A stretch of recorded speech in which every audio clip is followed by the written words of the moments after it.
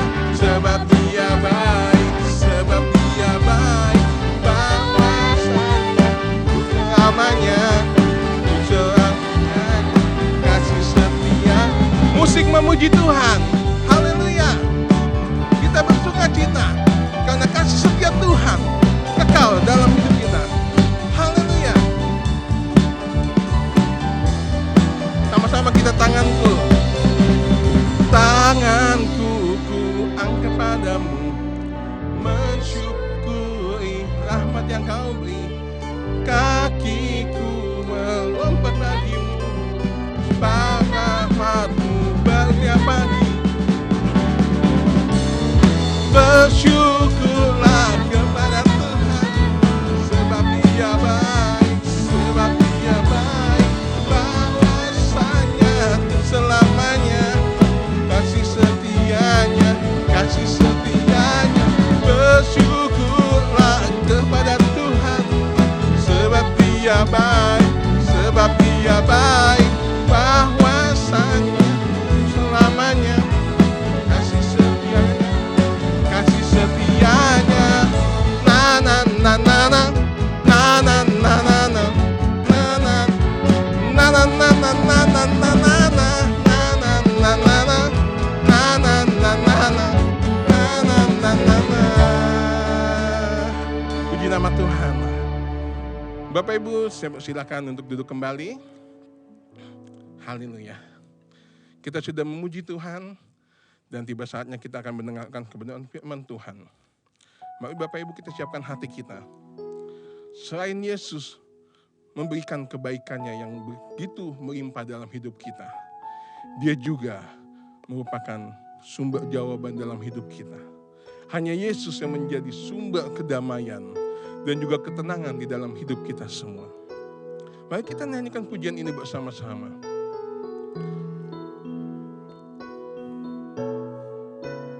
Kalau ku cari damai, hanya ku dapat dalam Yesus.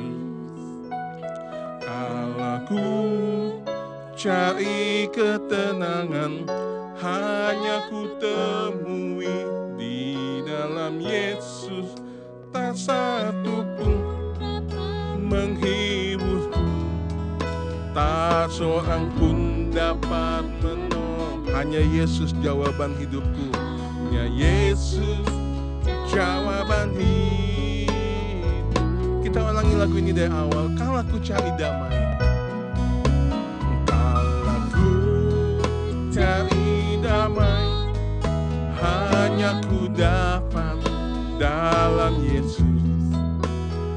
Kalau ku cari ketenangan, hanya ku temui di dalam Yesus. Tak satu pun dapat menghibur, tak seorang pun. Amin. Hanya Yesus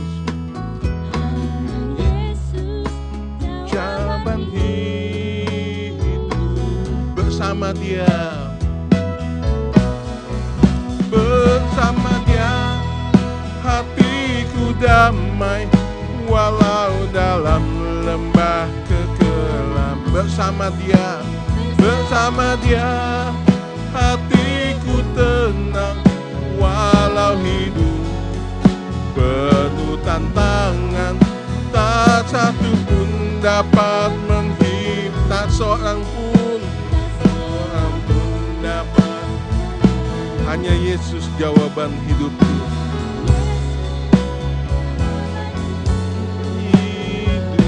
Bersama Dia hatiku damai, bersama Dia hatiku damai, walau dalam lembah kekelam. Bersama Dia, sama Dia hatiku tenang, walau hidup penuh tantangan. Tak satu pun dapat menghibur, dapat menolong. Hanya Yesus jawaban hidup. Hanya Yesus jawaban hidupku. Hanya Yesus jawaban hidup. Hanya Yesus jawaban hidupku. Hanya Yesus jawaban hidupku.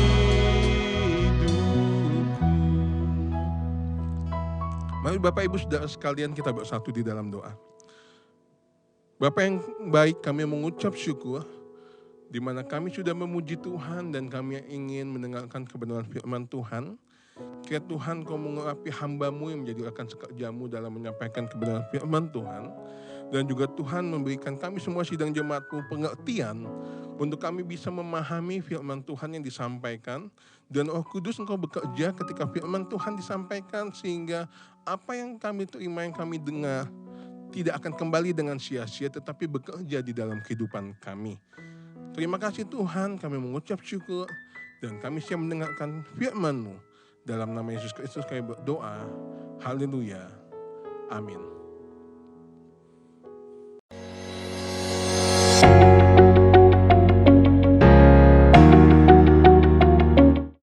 Shalom Bapak Ibu, saudara-saudara yang dikasihi oleh Tuhan.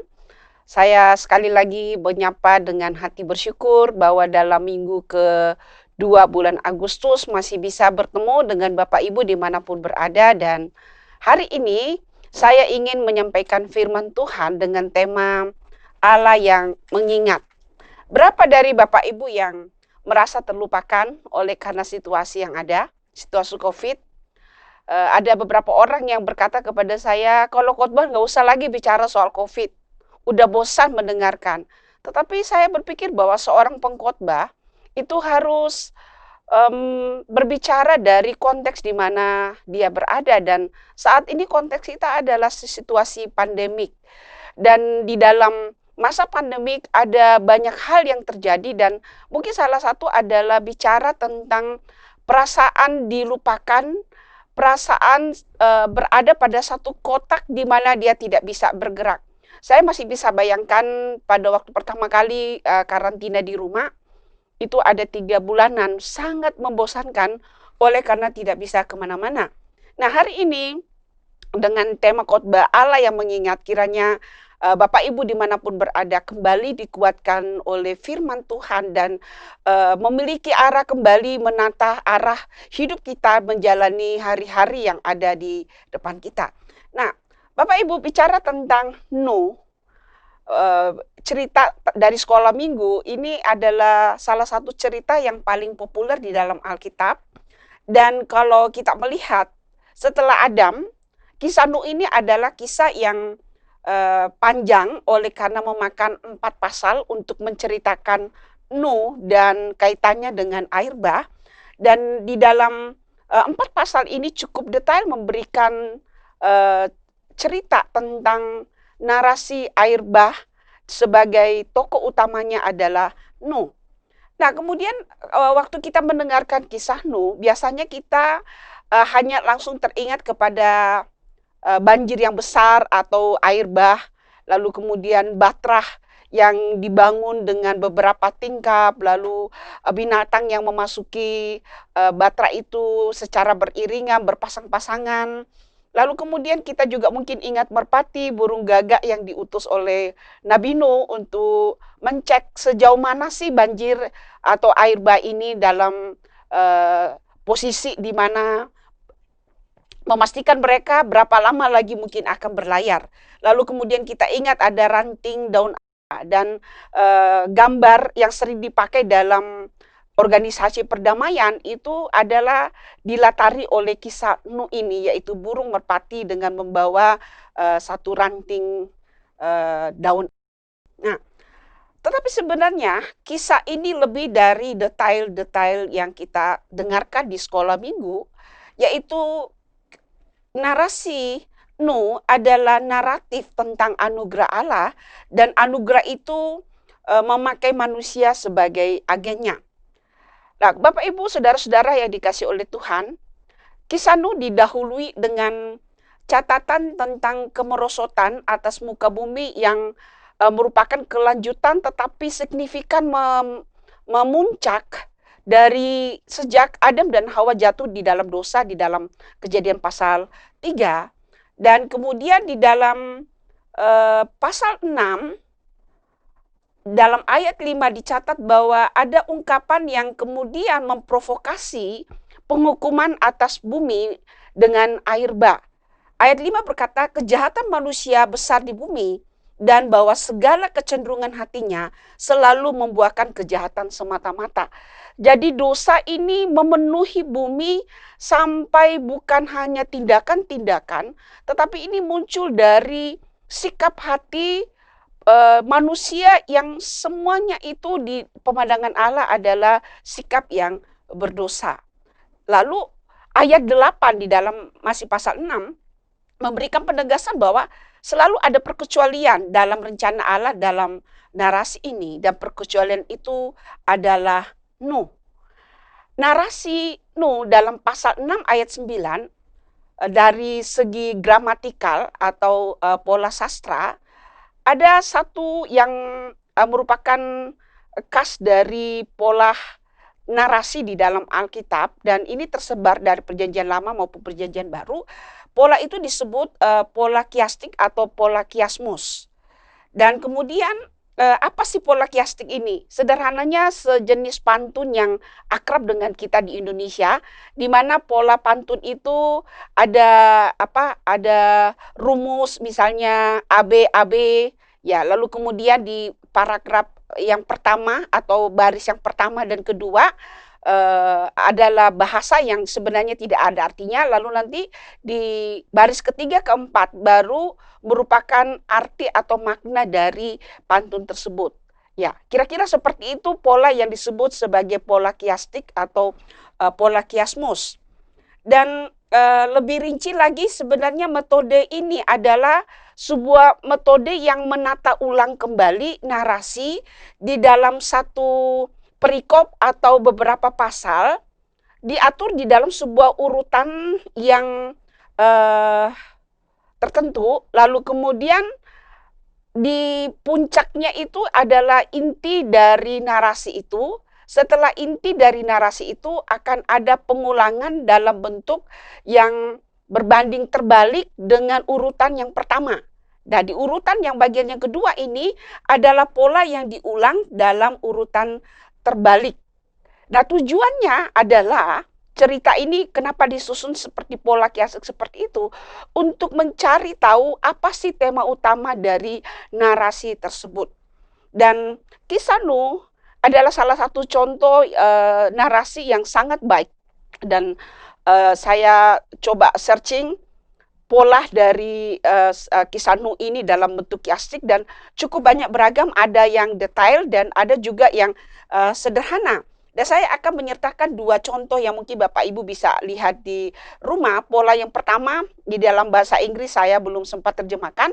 Pola ini adalah pola yang lebih detail, yang memperlihatkan perbandingan terbalik. Lalu kemudian pasal 8 ayat 1a itu adalah inti dari narasi ini. Lalu pola yang kedua ini adalah pola yang lebih sederhana, dan saya akan memakai pola kedua ini untuk menolong kita memahami dan belajar dari kisah Nuh tentang teologi Allah yang mengingat. Dengan cepat Bapak Ibu silakan lihat tampilan dari pola kiastik Kejadian pasal 6 ayat 9 sampai pasal 9 ayat 1 sampai 19. Dimulai dari Nuh dan anak-anaknya.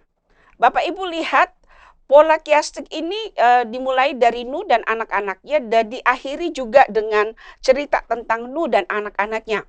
Lalu bagian yang B, kerusakan dan kejahatan manusia, dijawab terbalik di bagian B aksen, pembaharuan melalui perjanjian dengan manusia.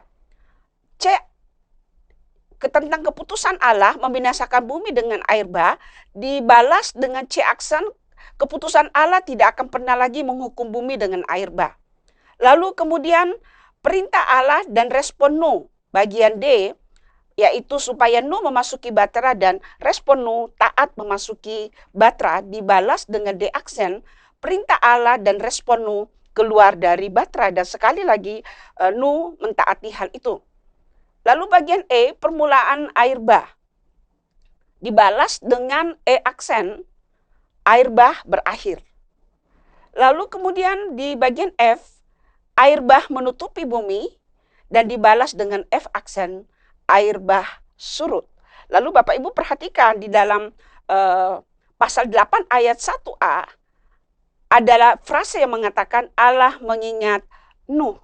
Nah, narasi ini memperlihatkan sebenarnya sebuah karya penyelamatan yang diinisiasi oleh Allah sendiri, tetapi melibatkan Nuh sebagai agen dari keselamatan, dan ditujukan dengan ketaatan untuk membangun sebuah batrah yang memungkinkan penyelamatan kepada satu generasi itu terjadi. Nah, mari kita akan mau lihat dari dua tokoh kisah ini. Ya, tokoh utama tentu Allah, tetapi saya ingin memulai dari Nuh. Siapa Nuh? Ya, pemilihan Allah atas Nuh bukanlah pemilihan yang serampangan.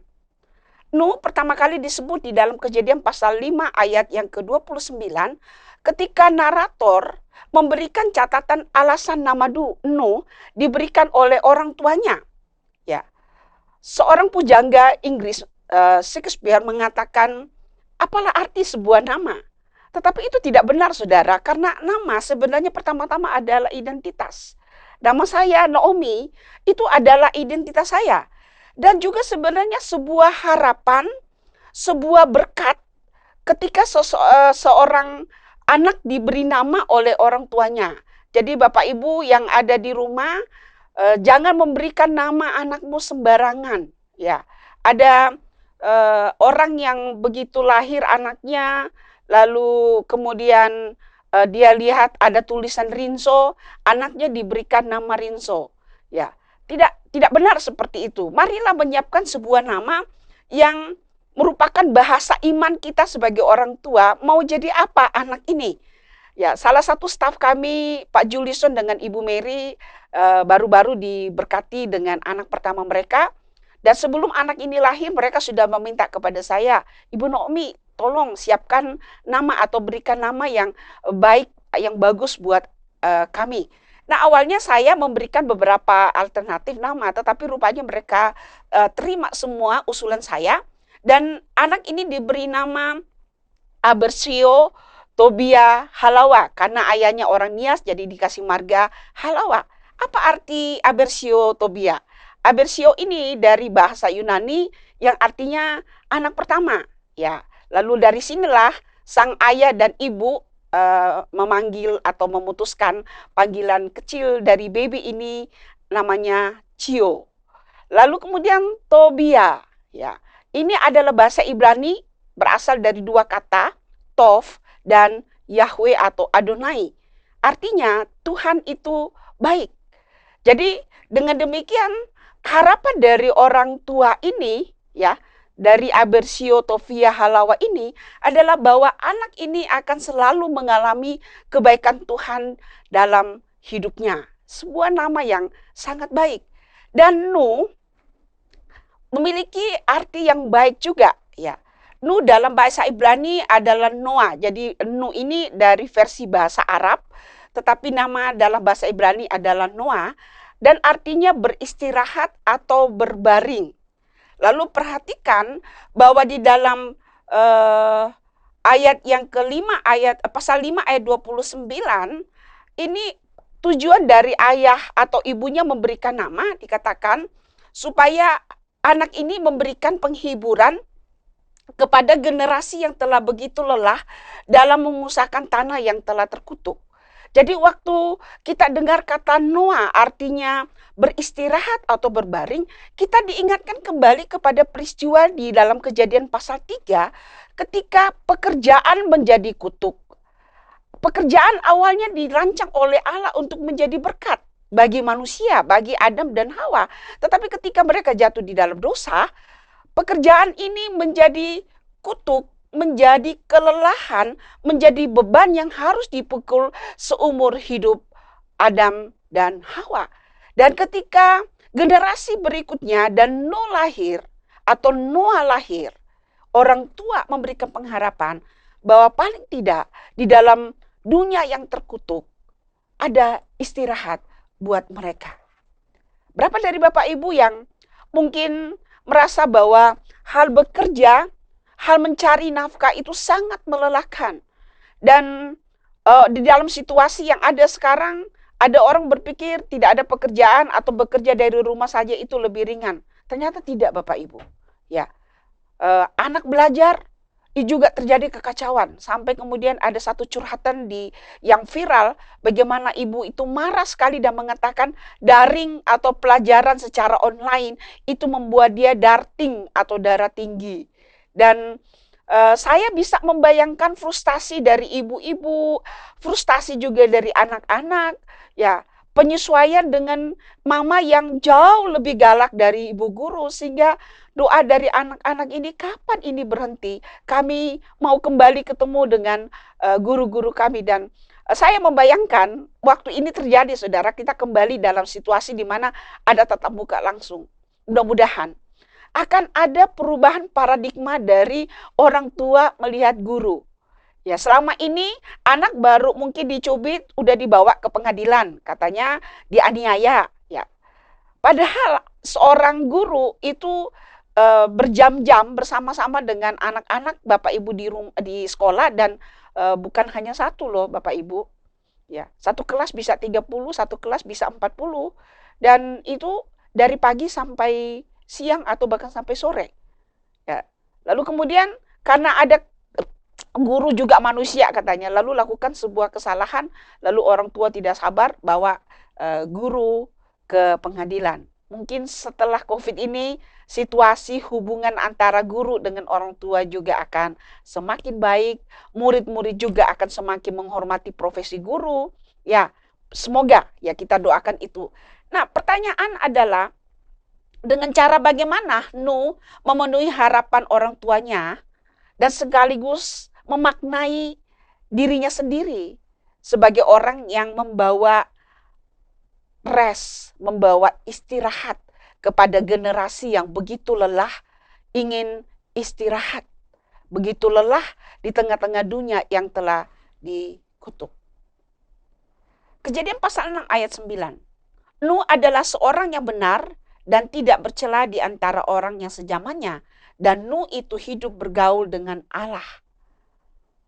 Ini adalah catatan pertama yang memberikan kualitas atau identitas Nuh, memaknai harapan, memaknai namanya sendiri di dalam hidupnya, yaitu kualitas moral yang dikatakan seorang yang benar dan tidak bercelah, seorang yang sodik dan saleh.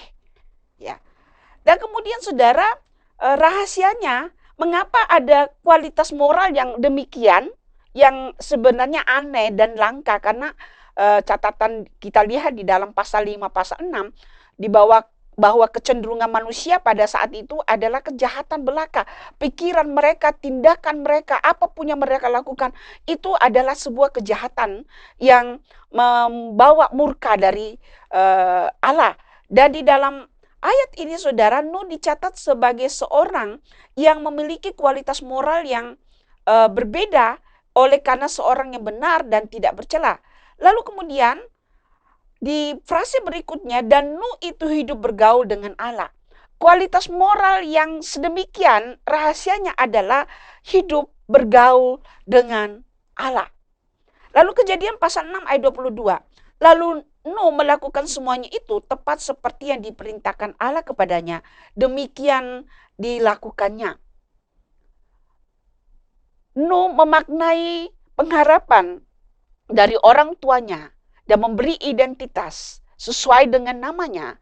Itu di dalam ayat yang ke-22 ini adalah ketaatan. Sebuah ketaatan yang total atau totalitas ketaatan yang nanti juga diperlihatkan di dalam pola kiastik yang kita sudah lihat tadi. Ketaatan yang membuat Nuh menjadi agen keselamatan bukan hanya bagi manusia tetapi kepada segala makhluk. Ketaatan untuk melakukan sebuah kemustahilan. Bayangkan saudara, Nuh membangun Batra itu di tengah-tengah situasi yang dikatakan belum pernah ada hujan, ya. Lalu kemudian dia taruh di pegunungan. Orang sejamannya akan mengatakan dia gila, dia mengalami delusi karena terlalu rohani, karena terlalu dekat dengan Tuhan, sehingga Nuh membangun Batrah sebagai ekspresi dari kegilaan tersebut.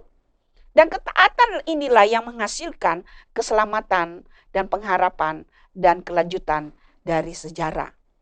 Lalu kemudian saudara, kita akan melihat kembali di dalam pola kiastik. Perhatikan di bagian D, perintah Allah masuk, respon Nuh masuk ke Batrah itu. Lalu waktu air bah ini sudah surut, Allah memerintahkan dia untuk keluar. Nuh juga keluar dari Batrah tersebut. Nah, kemudian dari kisah ini Bapak Ibu kita melihat pola yang pertama mengalami dekadensi atau penurunan sampai kerusakan di mana seluruh yang ada di muka bumi ini dilenyapkan kecuali mereka yang ada di dalam Batrah. Lalu kemudian pola yang kedua setelah kehancuran itu ada gerak yang lebih positif di mana ada rahmat dan keselamatan yang membawa pemulihan dan membawa kesinambungan kehidupan sejarah sampai masa kini. Tetapi intinya ada di dalam pasal 8 ayat 1. Maka Allah mengingat Nuh dan segala binatang liar dan segala ternak yang bersama-sama dengan dia dalam Batrah itu. Bapak Ibu saudara-saudara, walaupun berhasil luput dari air bah, ya, ketika dia masuk ke Batrah itu, tetapi gambaran di dalam pasal 7 ayat 18 dikatakan terapung-apunglah Batrah itu. Ini adalah gambaran ketidakberdayaan Nuh untuk apa yang akan terjadi setelah itu. Berada di atas samudra deraya air di mana Batrah ini nampaknya tidak memiliki kemudi. Nampaknya, saya coba mencari, membaca teks, Allah memerintahkan dia membangun sebuah Batrah tanpa kemudi. Bahkan pada waktu Nuh diperintahkan untuk masuk ke Batrah, Allah sendirilah yang menutup pintu Batrah tersebut. Apa artinya ini saudara? Sebenarnya ini adalah sebuah gambaran bahwa Nuh, walaupun dia ada di dalam Batrah, dia sungguh-sungguh perlu bergantung total kepada Tuhan. Tuhan yang mengizinkan dia membangun Batrah itu. Tuhan yang memerintahkan dia untuk masuk ke Batrah itu. Tuhan juga yang akan menentukan kemana arah Batrah itu. Di mana akan mendarat dan berapa lama akan terapung-apung di atas samudra raya. Harus ada interpretasi dari luar. Allah yang berinisiatif untuk menyelamatkan Nuh. Allah itu juga yang menutup pintu Batrah Nuh. Lalu Allah yang memerintahkan Nuh untuk keluar pada waktu air bah itu sudah surut. Allah mengingat adalah inti dari cerita Nuh. Bukan Batrah, bukan air bah, bukan burung merpati, bukan pula Nabi Nuh. Kesetiaan Allah yang terus memperhatikan Nuh yang nampaknya terlupakan ketika Batrah ini terapung-apung di samudra raya tanpa kendali sama sekali. Ya, itu adalah kesetiaan Allah yang menjamin bahwa Nuh tidak dilupakan. Nuh diperhatikan oleh Allah. Lalu, saudara, ini adalah titik balik dari cerita yang dari pasal 6 memperlihatkan kehancuran, ya, sampai catatan yang mengatakan seluruh yang ada di muka bumi ini binasa oleh penghukuman air bah. Nah, konsep ini, saudara, menjadi penghiburan buat kita untuk masa-masa saat ini. Oleh karena konsep ini bukan hanya satu kali muncul di dalam Alkitab.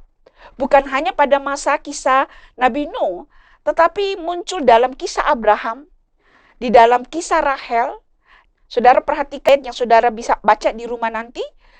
Ayat-ayat ini bercerita tentang orang yang terlupakan, orang yang tersisihkan, dan Allah mengingat mereka waktu orang tidak menganggap mereka, waktu orang melupakan mereka. Dan ide yang sama muncul dalam pembebasan bangsa Israel ketika mereka ada di Mesir, dan catatan kitab Keluaran mengatakan 430 tahun mereka berada di Mesir. Saya tidak tahu berapa lama mereka menjadi bangsa yang dijajah, menjadi bangsa yang budak, tetapi dari pertama kali mereka menginjakkan tanah di Mesir di dalam kitab Kejadian, ada 430 tahun lamanya mereka ada di Mesir, dan nampaknya mereka adalah bangsa yang terlupakan. Tetapi di dalam Keluaran pasal 2 ayat 24, firman Tuhan mengatakan, dan Allah mengingat perjanjiannya dengan Abraham, Ishak, dan Yakub. Allah kita adalah Allah yang mengingat kita, Allah yang tidak melupakan kita. Dan ingatan Allah bukan seperti manusia yang mengingat lalu kemudian mengabaikan seperti itu. Ingatan Allah kepada kita adalah rahmatnya. Dan dia nyatakan dalam tindakan yang nyata. Di dalam kisah Nuh, ya, Allah menyatakan rahmatnya kepada Nuh dengan meminta air yang menguasai bumi untuk berhenti dan kemudian surut, sehingga kehidupan Nuh dan segala makhluk yang ada di dalam batra itu bisa dimulai. Sekarang kita berada dalam situasi yang menurut saya sedikit banyak ada kemiripan dengan kisah Nuh. Kita tidak tahu kapan pandemik ini selesai. Ada orang yang begitu berharap bahwa akan ditemukan obatnya dan sebagainya. Dan kami yang ada di Batam sebenarnya secara emosi itu up down, naik turun. Ya, hari ini dinyatakan sudah dalam kondisi kuning, ada kondisi hijau. Satu hari kemudian ternyata angka itu naik luar biasa. Dan kemudian ada beberapa dari mereka yang sudah memulai ibadah, ya, atau merencanakan akan segera memulai ibadah langsung, itu harus memikir ulang kembali. Kita ada di masa seperti kita terkurung pada satu kotak di mana kita tidak bisa bergerak. Tetapi berita ini datang kepada kita. Dalam situasi ini, Allah datang memperkenalkan diri sebagai Allah yang mengingat. Allah mengingat adalah istilah yang menunjukkan keselamatan yang Allah lakukan dalam anugerahnya. Dan keselamatan itu nyata di dalam Kristus. Oleh karena perhatian, ingatan Allah kepada bumi ini, itulah yang membuat sang anak, sang putra berinkarnasi. Inkarnasi tidak berhenti hanya kepada Natal, bergerak kepada salib, lalu kemudian bangkit. Dan karya Kristus dalam sejarah inilah yang memberikan keselamatan dan pengharapan bagi kita. Itulah sebabnya Rasul Paulus di dalam Efesus pasal 2 ayat 4-7 mengatakan, tetapi Allah yang kaya dengan rahmat, oleh karena kasih-Nya yang besar yang dilimpahkannya kepada kita, telah menghidupkan kita bersama-sama dengan Kristus. Sekalipun kita telah mati oleh kesalahan-kesalahan kita, oleh kasih karunia kamu diselamatkan. Dan di dalam Kristus Yesus, Ia telah membangkitkan kita juga dan memberikan tempat bersama-sama dengan Dia di surga, supaya pada masa yang akan datang, Ia menunjukkan kepada kita kekayaan kasih karunia-Nya yang melimpah-limpah sesuai dengan kebaikan-Nya terhadap kita dalam Kristus Yesus. Berapa Bapak Ibu yang saat ini benar-benar merasa saya seolah-olah terlupakan? Saya tidak tahu mau bagaimana menjalani hidup yang ada di depan. Bapak Ibu tidak sendiri. Masing-masing kita pada wilayah kita, nampaknya kita mengalami hal yang sama. Kita merasakan hal yang sama. Dan sekarang apa yang kita lakukan? Apakah kita akan mengizinkan kita berakhir kepada frustasi dan menjadi orang yang tidak memiliki pengharapan? Saya berpikir kita tidak harus sampai seperti itu. Oleh karena kita adalah orang-orang yang memiliki pengharapan. Pengharapan di dalam Yesus Kristus. Pengharapan yang mengingatkan kita, Allah peduli kepada kita. Allah ingat kita. Allah memperhatikan kita. Walau nampaknya Allah mungkin mengizinkan kita beberapa saat masuk kepada sebuah kekacauan, sebuah keadaan yang tidak terkendali, sebuah keadaan yang tidak ada pengharapan. Tetapi Allah mengingat kita, dan iman ini kiranya membawa kita kepada sebuah pengharapan. Allah akan mengerjakan hal yang terbaik di dalam hidup kita. Bapak Ibu, ini yang ada di dalam hati saya sebagai seorang Naomi. Ya.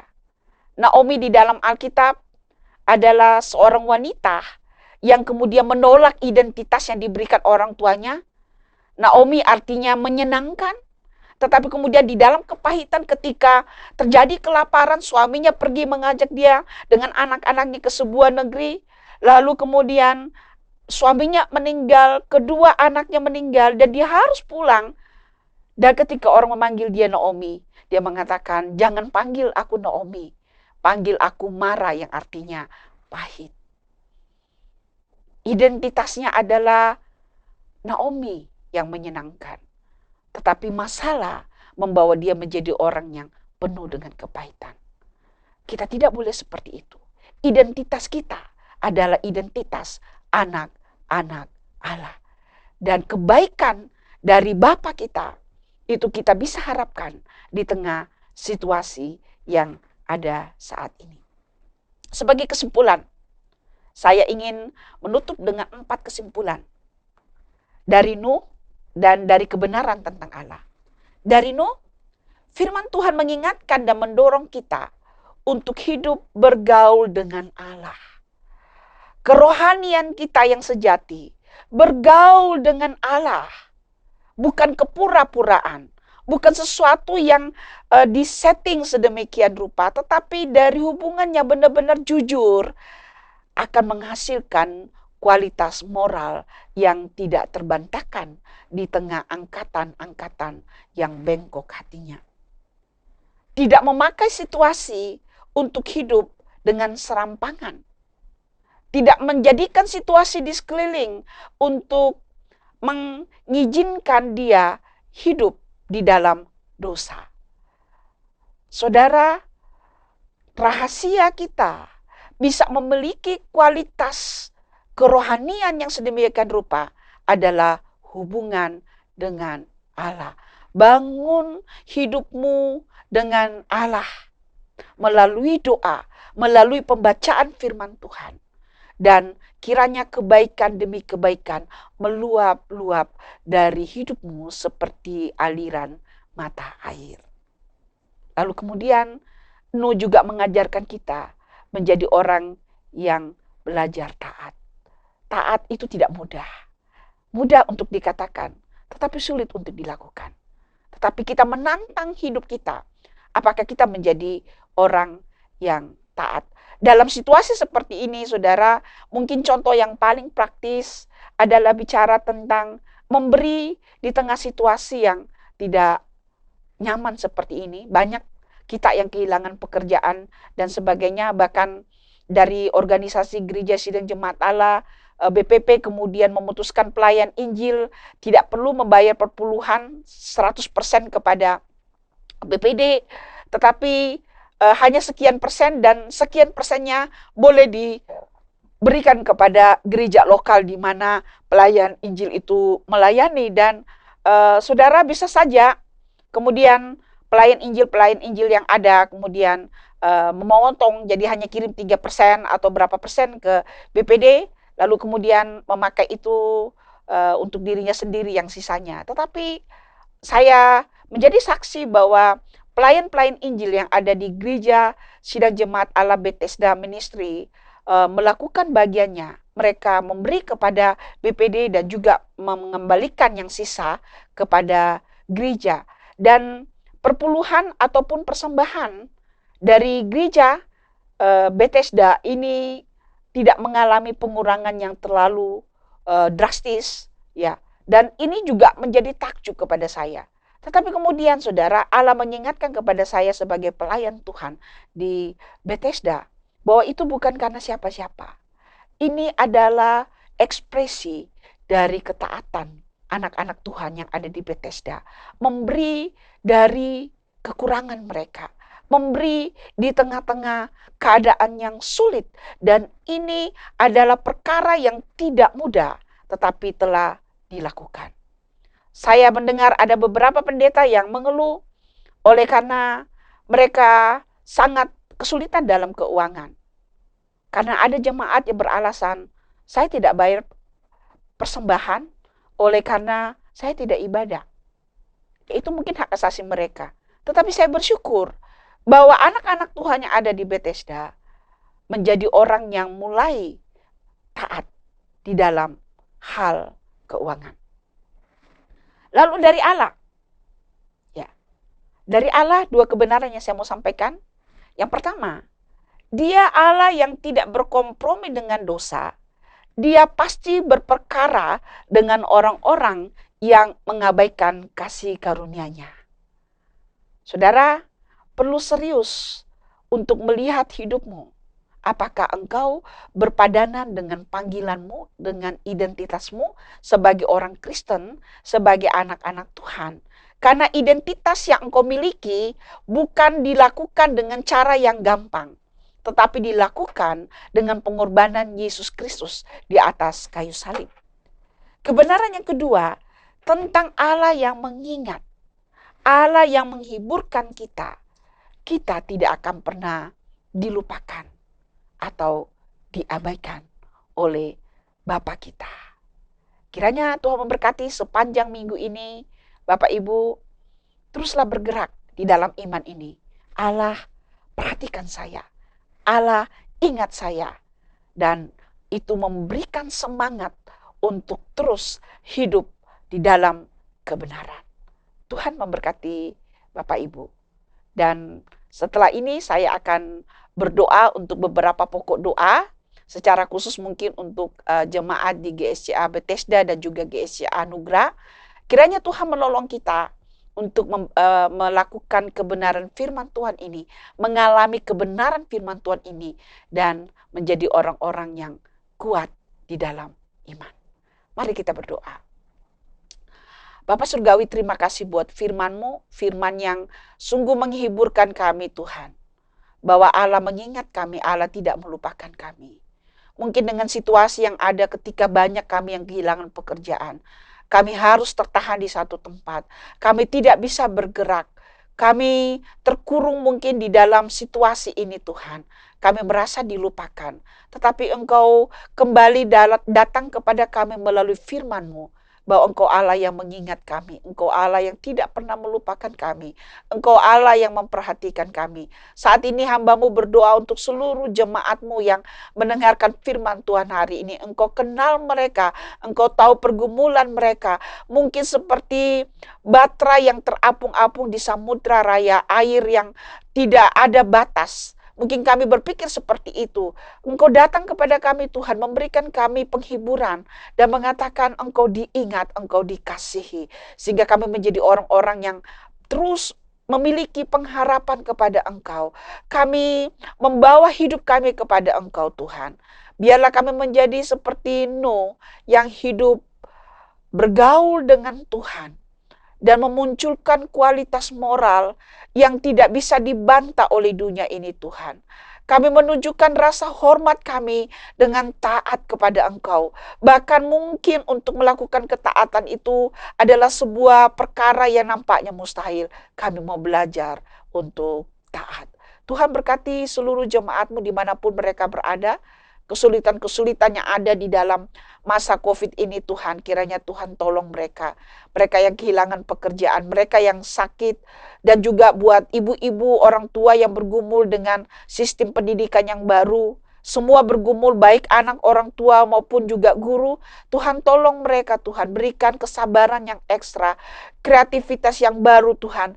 Sehingga memang tidak sempurna, ada banyak kekurangan di sana sini. Tetapi pendidikan anak bisa tetap berjalan dengan baik. Tuhan terima kasih, kami terus menyerahkan hidup kami ke dalam tangan-Mu. Dan kiranya Engkau datang kepada kami, memberikan penghiburan kepada kami, memberi istirahat di tengah-tengah keadaan yang melelahkan dan meletihkan saat ini. Bapak Ibu yang ada di rumah, mari angkat tanganmu di hadapan Tuhan. Kita akan menutup ibadah kita hari ini dengan menerima berkat dari Tuhan. Tuhan memberkati engkau dimanapun engkau berada. Kiranya kasih setia Allah menuntun engkau dan memberkati engkau. Terimalah berkat dari Allah Bapa, kasih sayang daripada Tuhan Yesus Kristus, serta persekutuan dari Roh Kudus, terus memimpin engkau dari saat ini sampai Tuhan Yesus datang pada kali yang kedua. Amin. Bapak Ibu yang dikasih oleh Tuhan, ibadah kita sudah selesai. Dan mari kita sama-sama kita menyanyikan pujian, kami memuji kebesaran-Mu. Kami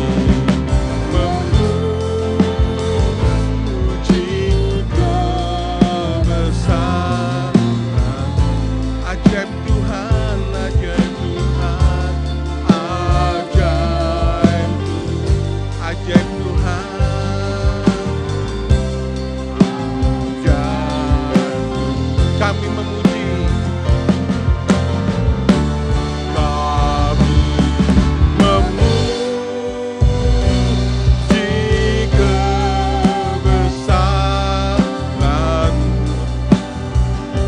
ajaib Tuhan, ajaib Tuhan, ajaib Tuhan, ajaib Tuhan, ajaib Tuhan, ajaib Tuhan, ajaib Tuhan, ajaib Tuhan, ajaib Tuhan.